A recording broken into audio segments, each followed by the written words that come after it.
안녕하십니까. 방금 소개받은 유영관 교수입니다.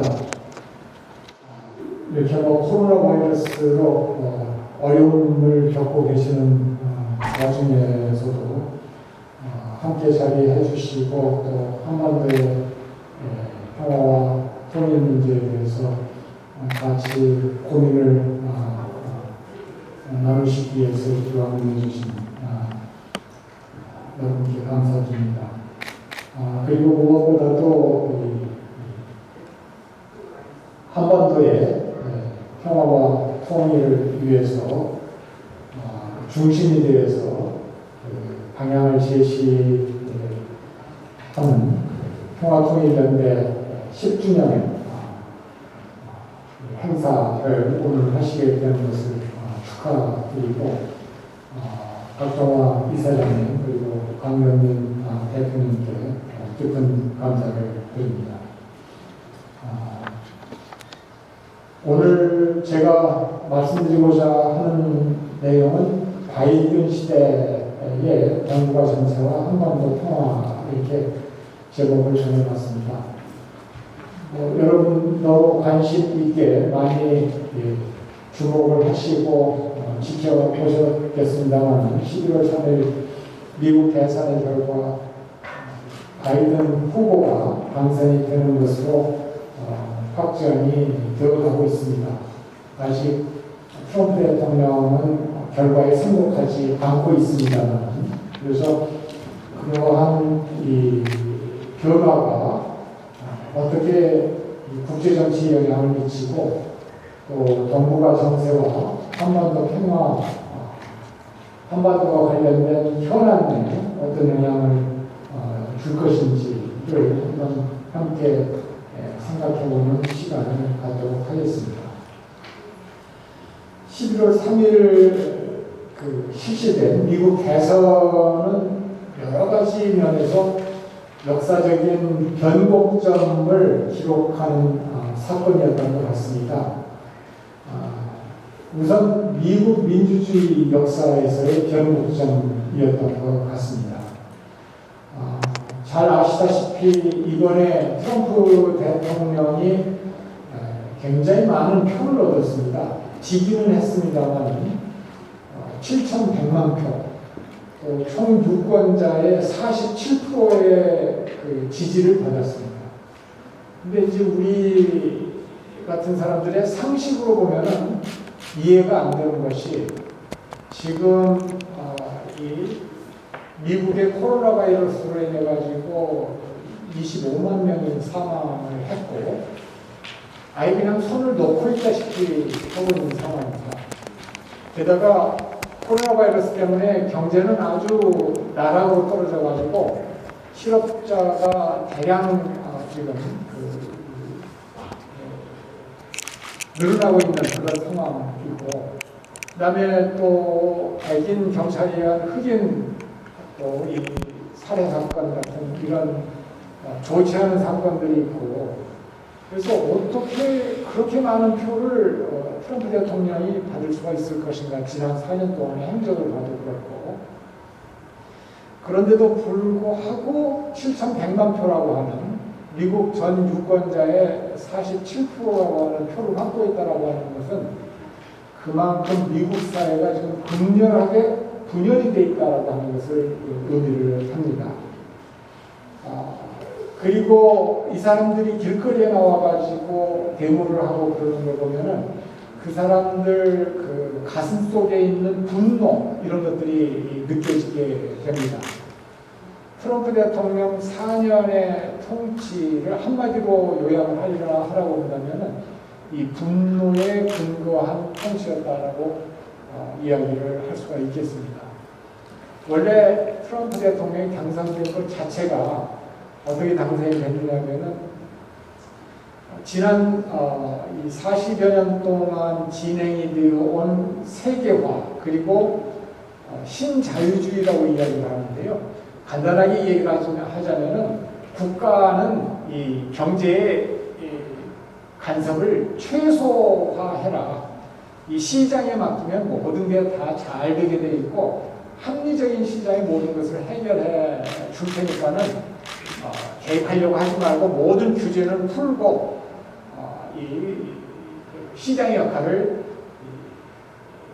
확대시키고 확산시켜야 된다라고 하는 그런 경제 사상이라고 할까? 경제 독트린이었습니다.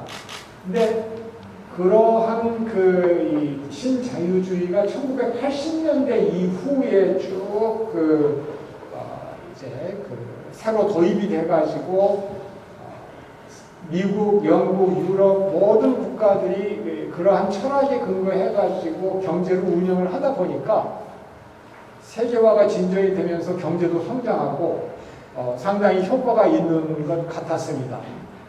그런데 이제 2000년대를 들어오면서 그때부터 부작용이 나타나기 시작하는데 이게 뭐냐면은 빈부 간의 격차, 경제적인 불평등이 심화되는 거였습니다.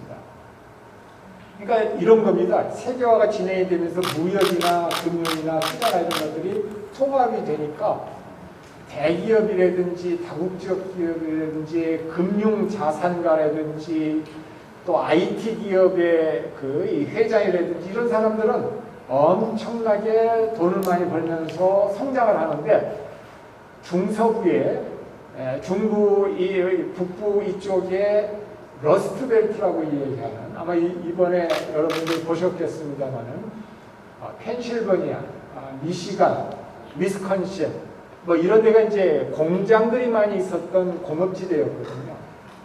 근데 여기에서 근무하는 노동자들은 전부 다 실직을 하고 해고가 되고 그랬던 겁니다. 왜냐? 싼 중국 제품들, 싼 외국 제품들이 세계화의 바람을 타고 미국으로 밀려 들어오니까. 그래서 낙후하고 힘들고 못 살게 됐는데 문제는 뭐냐? 미국 정치 시스템이 민주주의 아닙니까?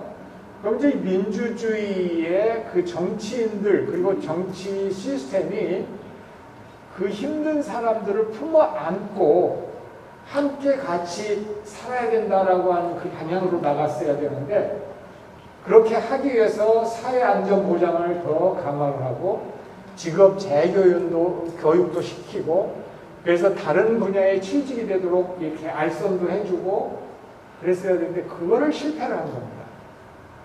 그러다 보니까는 이 사람들 마음속에 분노가 쌓이기 시작을 했고 결국은 2016년에 트럼프라고 하는 인물이 등장을 해가지고 전혀 기성 정치인이 아닌 사람이 등장을 해가지고 미국의 질서를 그냥 한마디로 엎은 겁니다.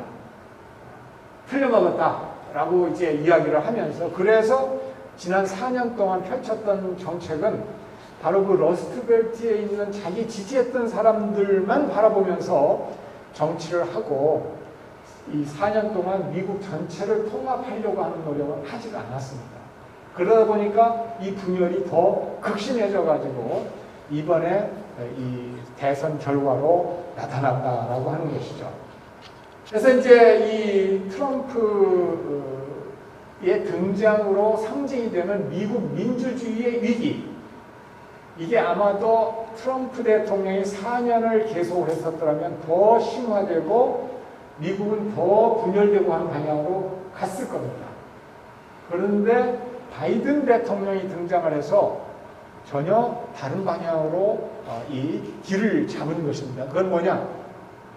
민주주의를 미국 안에서부터 되살리고 그 다음에 미국이 민주주의에 본을 보이면서 전 세계 도처에 민주주의 국가들과 손잡고 네트워크를 형성을 해가지고 중국과 같은 권위주의 또 이 소련과 러시아와 같은 그런 이 독재 국가 뭐 이런 권위주의 독재 국가 이런 국가들을 제압을 하고 이런 국가들이 그동안에 국제 질서에 물을 흐려왔고 민주주의를 자꾸 이렇게 위축시켜 오는 그런 행동을 했는데 이걸 되살리겠다라고 하는 게 지금 목표로 내세우고 있습니다. 그리고 옛날에 미국의 리더십을 다시 발휘하면서 국제 질서를 안정시키겠다라고 하는 것이 이 바이든 대통령의 바이든 후보의 공약이었습니다. 과거의 트럼프 대통령 같은 경우에는 동맹이라고 하는 걸 어떻게 봤느냐면은 그 동맹 그거 전혀 쓸데없는 것이다. 동맹이라고 하면서 사실은 뒤로 미국의 부를 이렇게 빼갔던 나라들이 미국을 이용해 먹었던 나라들이 동맹이었다. 라고 이제 생각을 했던 사람입니다. 그래서 그런 생각을 갖고 있기 때문에 한국처럼 그렇게 잘 사는 나라가 뭐 하고 있느냐? 방위비 분담금 5배로 올려내라. 이런 얘기가 나올 수 있었던 겁니다. 이건 한국에만 해당되는 얘기가 아니고 유럽과 같은 나라에도 똑같은 방식으로 다루었던 것이 트럼프의 얘기였습니다. 그래서 이제 이 문제는 미국의 민주주의를 과연 바이든 대통령이 되살릴 수가 있을 것이냐, 회복을 할 수가 있을 것이냐, 분열을 통합시킬 수 있을 것이냐, 분열된 국민들을 통합시킬 수 있을 것이냐, 이게 문제인데요. 한마디로 미국 대선의 의미는 미국 국내 정치적인 관점에서 보면은 한편에 이 바이든을 지지했던 사람들은 무슨 생각을 하고 있느냐면은 오바마의 당선으로 이 상징이 되는 것처럼 이 다수 인종들, 이민들, 이 사람들이 함께 살면서 다양성을 추구하고 인정을 하고 서로 존중하는, 그러면서 이 서비스나 IT, 하이테크 이런 중심으로 미국이 번영해 나가는 이런 거를 꿈꾸는 사람들은 바이든을 지지를 했고요. 그게 아니고 과거 1960년대, 1970년대 백인들이 주도했었던 사회, 백인이 미국 전체의 90% 인구를 점유를 하고 있었을 때, 그때는 제조업을 중심으로 해가지고 IT나 이런 것이 아니고 제조업을 중심으로 해가지고 미국이 번영을 했었던 백인이 주도하는 시대, 이거를 꿈꾸는 사람들은 트럼프를 갖다가 지지를 하게 됐던 것입니다. 그래서 이 두 개의 비전이 서로 충돌하는 선거가 이번에 미국 대선이었다, 이렇게 말씀을 드릴 수가 있습니다. 근데 이제 이 문제는 뭐냐면은 이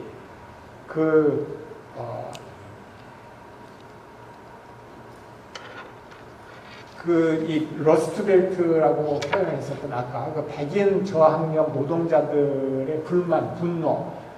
그러니까 이제 지도를 보시면 미국이 나뉘죠. 이 태평양 쪽하고 대서양 쪽에 붙어 있는 그런 지역은 푸른색이었습니다. 민주당 지지였고, 가운데 중부는 트럼프 지지였습니다. 공화당 지지였죠. 이게 아주 분명하게 양분되어 있는 그런 상황이었는데, 그거를 이제 어떻게 과연 품어 안을 수가 있을 것이냐. 그는 이제 결국은 개혁을 해야 됩니다. 어떤 개혁이냐? 세금과 관련된 세제 개혁, 그 다음에 의료보험과 관련된 개혁을 해야 됩니다. 미국은 오바마 대통령 때 오바마 케어라고 하는 걸 해가지고 한국 수준에는 못 미치지만 그래도 좀 더 많은 사람들이 보편적으로 의료 복지 혜택을 받을 수 있도록 했습니다. 근데 이제 공화당 쪽에서는 이번 선거에서도 아마 보셨으면은 이해를 하시겠습니다만, 공화당 쪽에서는 오바마 케어를 그게 사회주의 의료보험이지 그게 무슨 이 자유주의 시장경제 보험이 아니다라는 식으로 공격을 했습니다. 그럴 정도로 미국에서는 그래서 돈이 없으면 병원에 못 가는, 그래서 뻔히 병이 아주 심각해져 가는데도 치료를 못하고 죽는 사태가 생겨나는 겁니다. 이런 것들을 이제 고쳐나가야 되거든요. 그리고 이 법을 만들어야 됩니다. 이런 걸 하려면. 근데 문제는 뭐냐면 이렇게 양분되어 있는 그런 상황에서는 공화당이 특히 상원의 다수석을 차지하게 되는 경우에는 바이든 대통령이 추진하는 모든 개혁 입법 조치를 갖다가 전부 다 차단을 합니다. 상원이 그래 왔습니다. 특히 오바마 행정부 마지막 4년의 경우에 공화당은 사사건건 모든 입법 조치를 갖다가 반대를 하고 해가지고 발목을 잡았습니다. 근데 그러한 사태가 또 반복이 되지 않겠느냐. 라고 하는 우려가 지금 굉장히 심각합니다. 근데 이 상원이 중요한데요. 상원의 다수당을 차지하느냐 마느냐, 다수당을 차지하느냐 마느냐 선거가 1월 5일인가 그 조지아주에 2명이 이 결선 투표를 하게 되어 있습니다. 그래서 이 2명 다 민주당이 가지고 오면은 50대 50으로 해가지고 부통령인 카말라 해리스가 이제 캐스팅 보트를 쥐어서 이 민주당이 다수당이 됩니다. 근데 그게 아니고 두 석 다 공화당으로 넘어가면은 그게 안 됩니다. 그래서 지금 사람들이 뭐라고 하면 공화당이 차지할 확률이 대단히 높다. 두 석 다. 그러면 이제 우리가 우려하는 많은 사람들이 우려하는 개혁 조치는 실패를 하게 되고 그렇게 되면은 미국에 힘들어하는 그 사람들, 고통받는 사람들을 품어 안는 거를 실패를 하게 됩니다. 그러면은 그동안에 쌓여왔던 분노는 계속해서 쌓여갈 거예요. 그러다 보면은 4년 후에 2024년의 대선에서는 트럼프보다도 더 센 기성질서 파괴자, 이단적인 그런 리더가 나와가지고 이 당선이 될 가능성도 있다라고 벌써 미국 언론에서는 그런 우려들이 나오고 있는 상황입니다.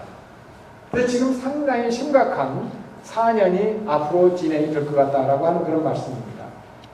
그 다음에 또 하나 지금 이제까지는 미국 민주주의라고 하는 관점에서 말씀을 드렸습니다만은 세계 역사에서 변곡점을 찍는 그러한 선거가 됐습니다. 왜 그런 말씀을 드리냐면은 지난 4년 동안 트럼프 대통령은 미국의 이익이 우선이지 뭐 자유 세계의 리더 그런 거 다 소용없다라는 주의였습니다. 그래서 그동안의 2차 대전 이후에 자유주의 질서 그러니까 민주주의와 인권을 존중을 하고 그 다음에 이 자유무역을 중요시하고 다자주의를 존중하고 하는 그런 그 질서의 리더로서의 미국의 역할을 완전히 내팽개쳤습니다. 그러면서 4년을 지내왔기 때문에 그 여파가 전 세계로 확산이 돼가지고 전 세계가 우왕좌왕했었던 이 시기가 지난 4년이다 이렇게 말씀을 드릴 수가 있습니다. 그런데 이제 바이든이 등장을 해서 옛날로 되돌아가겠다라고 이제 이야기를 하고 있는 셈이거든요. 근데 과연 그것이 이루어질 수 있을 것이냐 없을 것이냐라고 하는 거는 아까 설명해드린 미국 국내 정치에 달려 있습니다. 어떤 대통령, 어떤 정치 지도자도 국내 정치를 염두에다 두고서 외교를 하지 그 두 개를 떼놓고서 외교를 외교대로 한다. 그게 불가능합니다. 요즘 시대에서는. 특히 미국의 경우에는 지금 그런 상황이 돼버렸습니다. 그래서 미국 국민들이 어느 정도 만족을 하고 좋다. 우리가 이제 이만큼 이 살만큼 됐으니까 미국의 어떤 지도력을 전 세계를 향해서 발휘를 하고 민주주의를 이렇게 강화시키고 하는 리더가 되는 거 찬성이다. 동맹도 중요시하고 찬성이다. 라고 얘기를 할 거라는 얘기죠. 근데 만약에 국내 개혁이 실패가 되면 그것도 힘들 것이다 라고 하는 것이죠. 그래서 이제 이런 상황에서 세계가 이 옛날에 트럼프 등장 이전에 뭐라고 할까 국제적으로 안정된 질서로 되돌아가느냐 아니면 서로가 서로를 불신하고 분열하고 서로 경쟁하고 그러면서 이 각자 도생하는 그런 세상으로 들어가가지고 마치 1930년대에 비슷한 상황으로 갈 것이냐라고 하는 그런 분기점이 지난 11월 3일 이 선거였었고 또 앞으로 4년 동안 바이든이 성공하느냐 마느냐가 그러한 세계 정치의 향배를 결정을 할 것이다 라고 하는 말씀을 드릴 수가 있겠습니다. 한국과 관련해서도 미국 대선은 굉장히 그 분기점이라고 할까 이런 사건이었습니다. 여러분 기억이 나실지 모르겠습니다만 2000년에 미국 대선이 지금하고 비슷한 그런 대선이었습니다. 그때 알고라고 하는 민주당 후보하고 조지 W. 부시라고 하는 그 공화당 후보가 서로 붙었거든요. 그런데 아주 아슬아슬하게 그 알고가 패배했습니다. 플로리다에서 수작업을 해가면서 표를 계산을 했더니 500몇십 정도가 부시 후보가 이겨가지고 결국은 그쪽으로 넘어가는 것을 알고가 승복을 했습니다. 대법원 판정에는 찬성하지 않지만 이 미국을 위해서 내가 승복하겠다 해가지고 털고 일어섰죠. 그래서 했는데 그게 미국 선거로만 끝난 게 아니라 한반도에도 엄청난 영향을 줬습니다. 왜 그러느냐? 조지 W. 부시 대통령 바로 직전이 클린턴 대통령이었거든요. 클린턴 대통령은 우리 DJ 정부하고 아주 이 손발이 맞는 그런 대북 화해 협력 정책을 했습니다. 그래가지고 2000년에는 어느 정도까지 북미 관계가 발전을 했느냐면은 이 조명록 차수가 이 워싱턴을 방문을 해가지고 상호 간의 적대 관계를 청산하자라고 하는데 합의를 해서 커뮤니케까지 발표를 했습니다. 2000년 10월 달인가 그랬어요. 그 전후로 올브라이트 국무장관이 평양을 방문을 하고 더 나아가지고는 북미 간에 수교를 할 것이냐 말 것이냐라고 하는 그런 이야기까지 나올 정도였습니다. 만약에 알고 그때 당시에 부통령이었던 알고가 대통령으로 클린턴 정부를 승격했더라면은 지금쯤 북미는 수교에 이미 들어서서 경제 지원이나 이런 거 해주면서 그러면서 핵 문제는 완전히 해결을 했었을 수 있었던 상황입니다. 그런데 미국 플로리다의 500표 때문에 그게 완전히 뒤집어져가지고 역사가 바뀌어버린 것이죠. 한반도 역사가. 잘 아시는 것처럼 조지 W. 부시 대통령이 등장을 해가지고 펼친 한반도 정책은 뭐냐. 이 민주당 순진난만한 이 친구들이 완전히 북한한테 당했다. 속았다. 1994년 제네바 합의 그거 완전히 엉망이다. 그러면서 완전히 압박하는 그런 정책으로만 나갔던 겁니다. 그때 마침 제가 2004년 초까지 그 외교부 장관을 했었는데요. 부시 대통령은 대단히 아주 독실한 크리스찬입니다. 근데 크리스찬이기 때문에 이 악한 것과 선한 것을 구분을 하면서 이 악한 정권, 약속을 위반을 하면서 핵을 개발한 북한 정권하고는 대화를 하지 않겠다라고 나오는 거예요. 근데 이 우리 정부 입장에서는 아주 난감한 겁니다. 그렇게 대화를 하지 않을수록 우리한테 불리해지고 미국한테 불리해지고 북한한테 유리해집니다. 왜냐? 북한은 영변에 플루토늄 공장을 돌리면서 매년 한두 개의 핵탄두를 만들 수 있는 플루토늄을 갖다가 생산해내고 있었습니다. 시간이 가면 갈수록 북한의 협상 포지션은 유리해지고 우쪽은 불리하게 되어 있거든요. 그래서 정말 이모저모로 여러 가지로 미국 정부를 설득을 하려고 가진 노력을 다 했었습니다. 그러지 말고 악한 정권이긴 하지만 그래도 협상을 해가지고 쟤들이 핵을 개발하는 것을 막고 그래야 한반도에도 평화가 오고 당신네들도 더 좋은 거 아니냐라고 아무리 설득을 해도 말을 듣지가 않는 거예요. 당시에 그 네오콘 행정부가 어떤 굉장히 강한 아주 입장을 가지고 있었습니다. 그래서 결국은 한 3년 동안 세월을 낭비를 했죠. 협상다운 협상을 하지 않고. 물론 이제 육자회담이라고 하는 걸 하긴 했었습니다만 그때 기억하기로는 육자회담을 실제로 뭔가 주고받는 그런 그래서 이 북한을 핵 개발을 못하도록 하는 그런 이 회담 장소가 아니라 북한을 제외한 5나라들이 서로 연합해가지고 북한을 압박하는 그런 프레임워크로 활용을 했었습니다. 그러다 보니까는 2005년 9월 달에 합의가 만들어지는데도 불구하고 합의가 만들어진 거의 동시에 북한을 금융 제재하는 그 이른바 BDA, 방코델타 아시아라고 하는 거기를 북한하고 거래했다고 해가지고 제재하는 그런 법안이 나와가지고 완전히 그게 합의가 무산이 돼버리는 그런 상황이 벌어지게 된 겁니다. 그런 그 큰 어떤 그 분기점이 됐던 사건이 2000년도 대선이었는데 2020년 미국 대선도 그거만큼이나 중요한 분기점이 될 것 같습니다.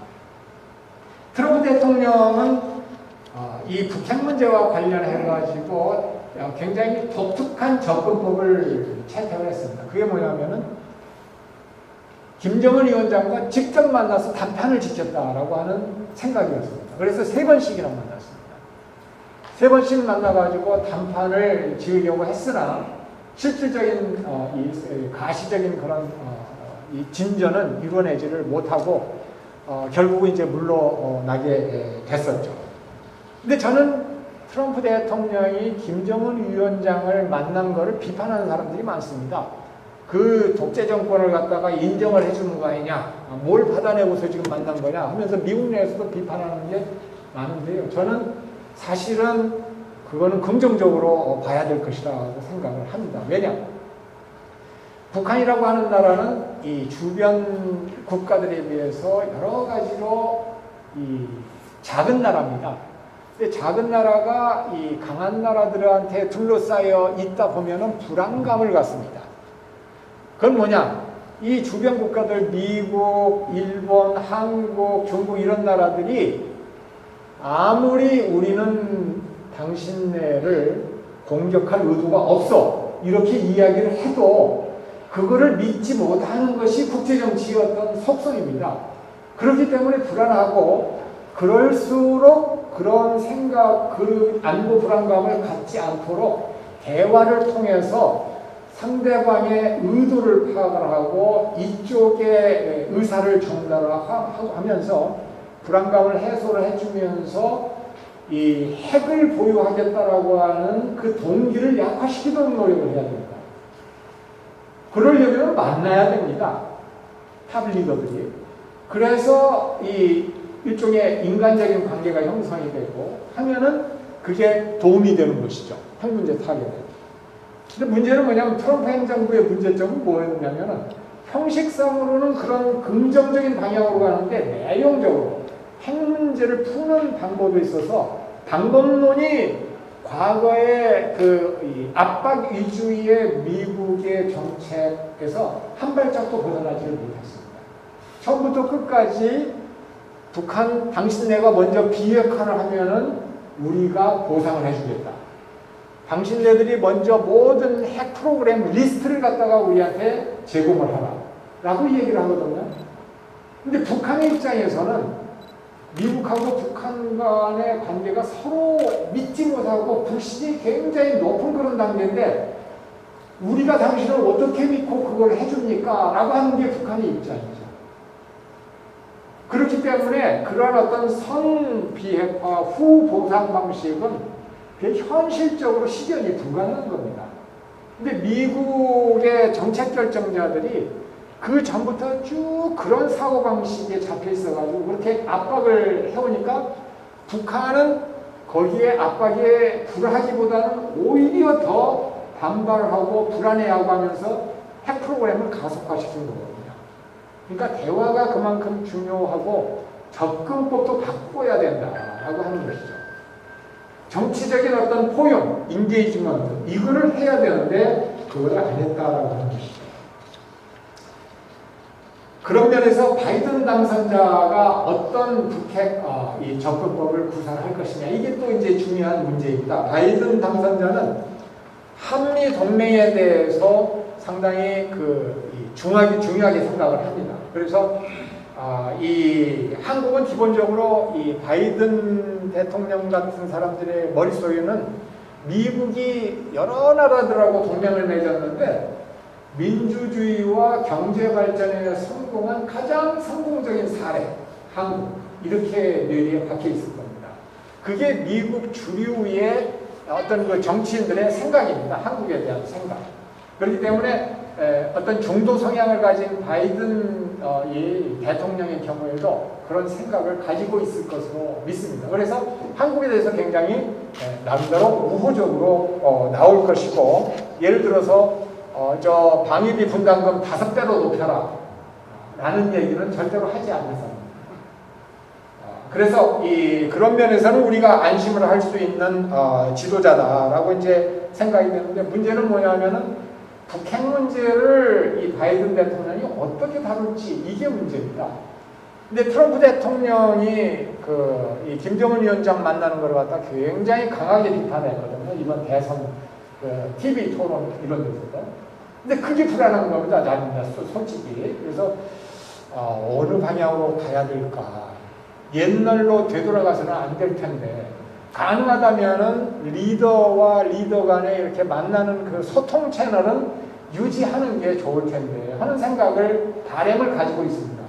그런데 이제 전통적인 이 외교에 아주 능한 바이든 대통령이라서, 이 사람은 그 협상 당사자들, 관리들, 이런 사람들이 실무 협상을 잘 해가지고 서로 타협을 만들어내면은 그때에 만나겠다라는 식으로 나올 가능성이 높습니다.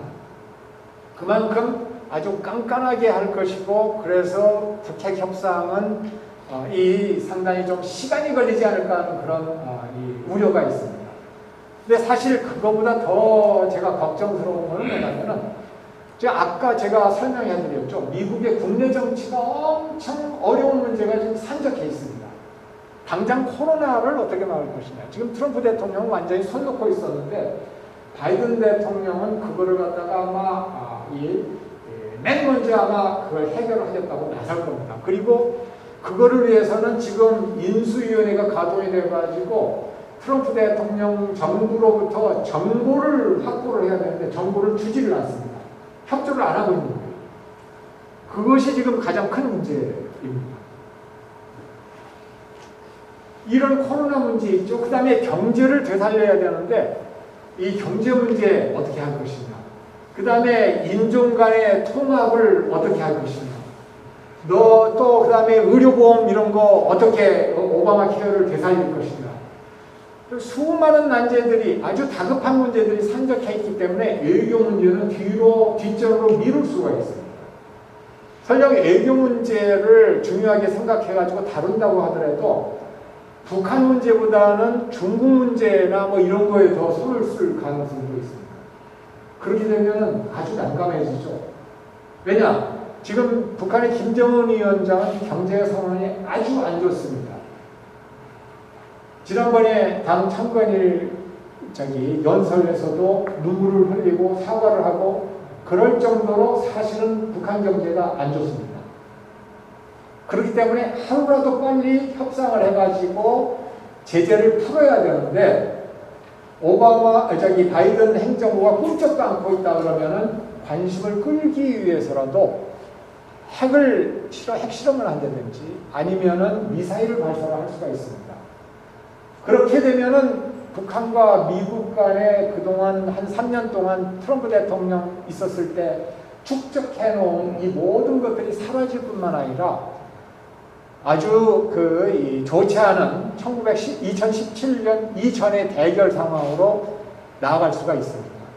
그래서 그 우려를 우리가 어떻게 해소할 것이냐가 굉장히 심각한 문제다라고 하는 것이고, 저는 지금 우리 정부에서 가장 급하게 해야 될 일은 뭐냐면은, 미국 측을 향해서는 이 문제 심각하다. 당신네들이 빨리 이 문제에 본격적으로 손을 쓰기 시작하지 않으면 북한이 도발할 수가 있다. 그거를 막기 위해서 빨리 그 협상을 재개를 하도록 해라 라고 설득을 하는 문제가 있고요.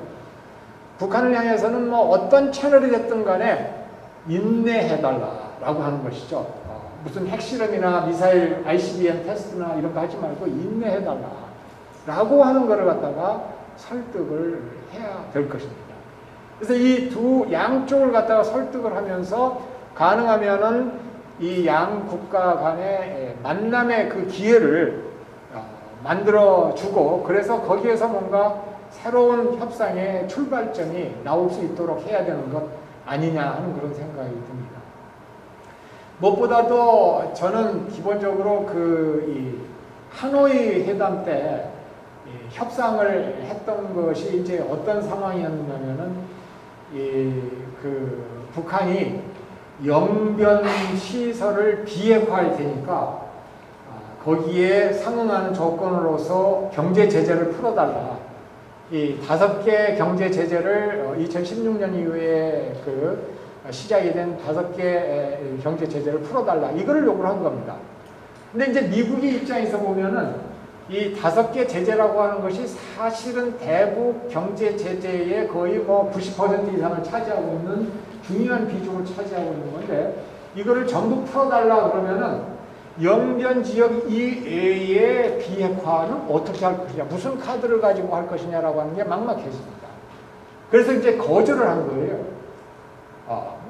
거절을 했는데 제가 보기에는 북한에서 좀 값을 너무 그렇게 세게 부르지 말고 적당하게 부르고 그 다음에 미국에서는 북한이 그렇게 세게 값을 불렀다고 하더라도 트럼프 대통령이 한 것처럼 자리를 박차고 나가지 말고 당신들 요구가 과하다.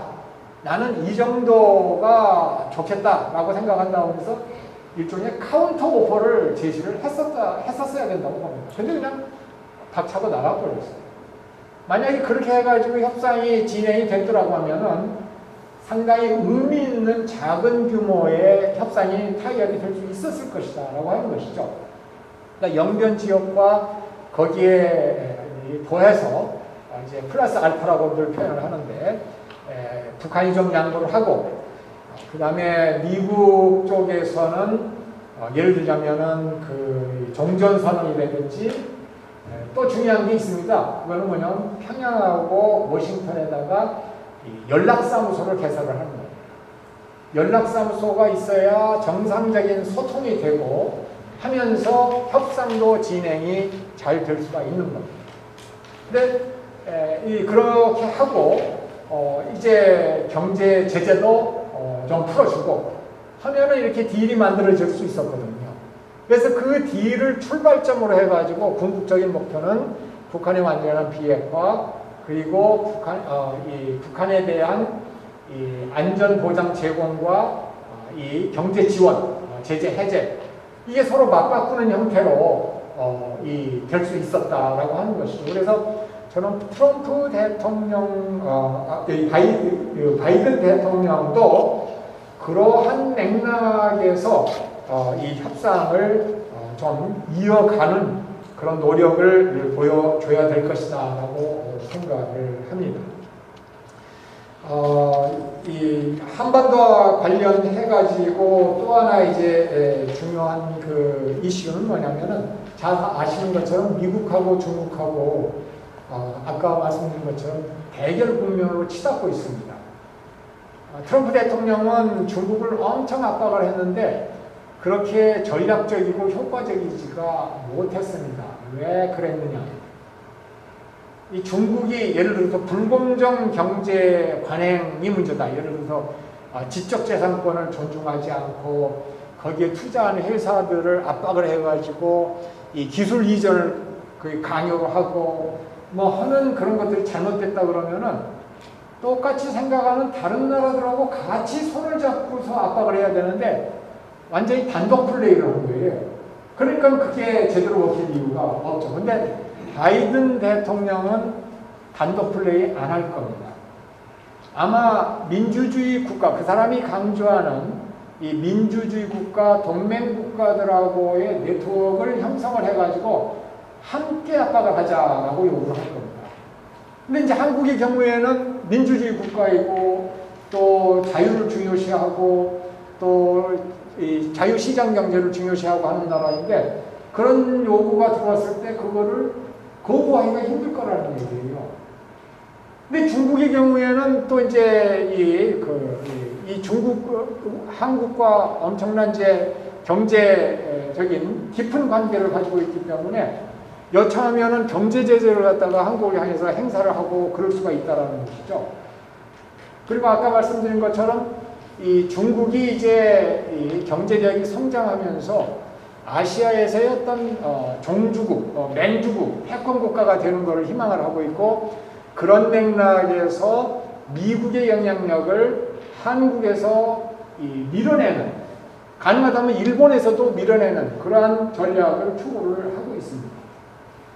근데 미국의 경우에는 이 한국을 계속해서 끌어안고 가고 싶어 하고, 그래서 이 둘 사이에서 우리가 어떻게 이 외교를 해나가야 될 것이냐라고 하는 것이 굉장히 중요한 포인트인데요.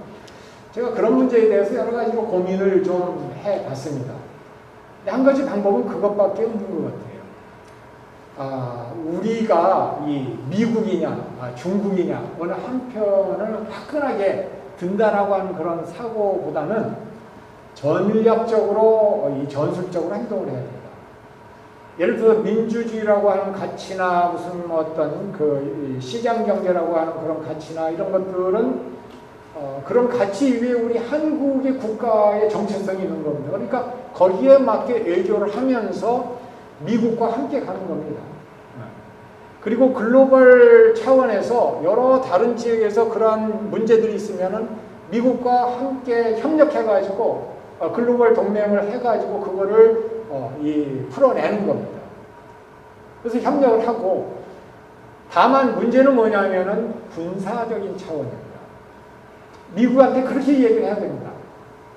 한반도는 수세기 동안 강대국들, 특히 해양 세력과 대륙 세력들 간의 갈등 때문에 엄청난 고초를 겪은 나라다. 1592년 임진왜란서부터 시작을 해가지고 1894년인가요? 저기 청일전쟁, 노일전쟁, 그 다음에 식민지화, 그 다음에 독립한 다음에 분단, 이 모든 게 뭐냐면 주변 국가들끼리 한반도를 놓고서 싸움질하다가 우리가 희생당한 것이다. 그렇기 때문에 우리는 당신네들과 동맹으로서 협력할 거다. 그러나 군사적인 차원에서 북한에다가 추가해가지고 중국까지 타겟으로 하는 것은 하지 말아달라고 양해를 구해요. 그래서 미국한테는 그런 식으로 요구를 하고, 중국에 대해서는 우리는 민주국가이기 때문에 우리 민주국가 동맹인 미국하고 함께 외교를 같이 할 거다. 그러나 군사적인 차원에서는 절대로 당신네들을 타겟으로 하지 않을 것이다. 그러니까 그 점에 대해서는 안심해라 라는 식으로 중국을 갖다가 설득을 하고 하는, 그래서 어떤 그러한 그 딜레마와 우리의 입장을 선명하게 분명하게 양국 지도자들한테 밝히고, 우리는 그러한 노선에 일관되게 외교를 해 나간다면은 우리의 외교적인 공간이 넓어지고, 우리의 어떤 그 독자적인 자율적인 외교의 어떤 뭐라고 할까, 능력이라고 할까, 이런 것들이 강화될 수 있을 것이다 라고 생각을 할 수가 있겠습니다. 그래서 때로는 미국이 됐든 중국이 됐든 좀 결기를 보여줄 때가 있습니다. 예를 들어서 싱가포르, 정말 작은 도시국가죠. 아주 싱가포르 외교하는 거를 보면 참 대단하다 하는 느낌을 갖게 됩니다. 옛날에 그 미국 청년이 저 싱가포르에 가가지고 범죄를 저질렀는데, 그 이제 아주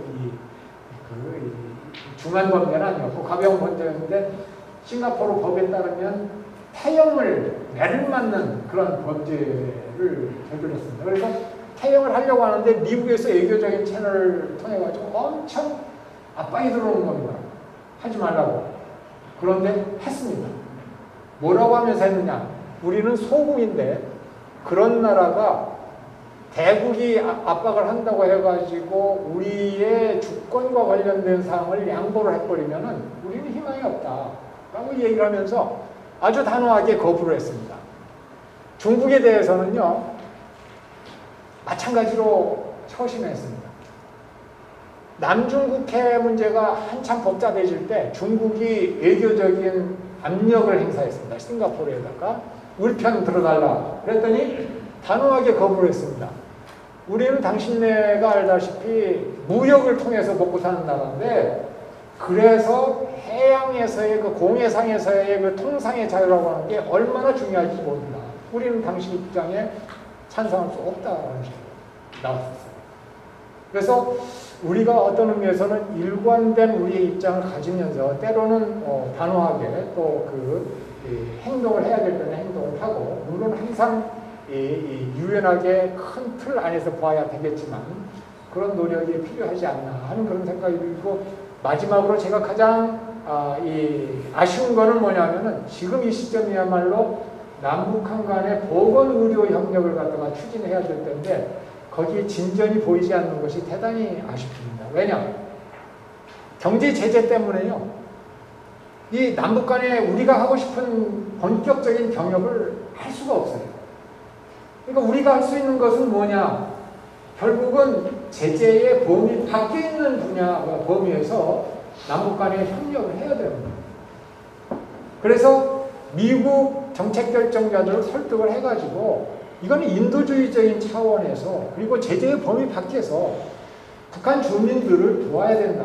이렇게 어려운 상황이 있는데 지금 우리가 가만히 있을 수 없다라고 설득을 해야 되고 그 다음에 김정은 위원장을 향해서는 우리가 모든 것 떠나서 당신네들의 어떤 특수한 어떤 그런 상황이나 고민이나 이런 것 우리가 다 들어줄 테니까 제발 의료협력 본격적으로 하자. 그래서 그냥 어떤 그 단체끼리 하는 게 아니라 국가 차원에서 의료의 인프라스트럭처를 갖다가 구축을 해주고 이 약 좀 제공을 하고 코로나 바이러스 본격적으로 함께 대응을 하고 하는 그런 노력이 있었으면 좋겠다. 진전이 있었으면 좋겠다 하는 게 제 개인적인 희망사항입니다. 다행히도 바이든 정부의 경우에는 인도주의라고 하는 그 가치에 굉장히 방점을 둡니다. 그렇기 때문에 남북 간의 인도주의적인 협력과 관련해 가지고는 여지가 상당히 클 수 있다. 상대적으로 트럼프 시대 때보다는 그런 생각을 갖게 됩니다. 제 말씀은 그 정도로 마치도록 하겠습니다. 경청해 주셔서 감사합니다.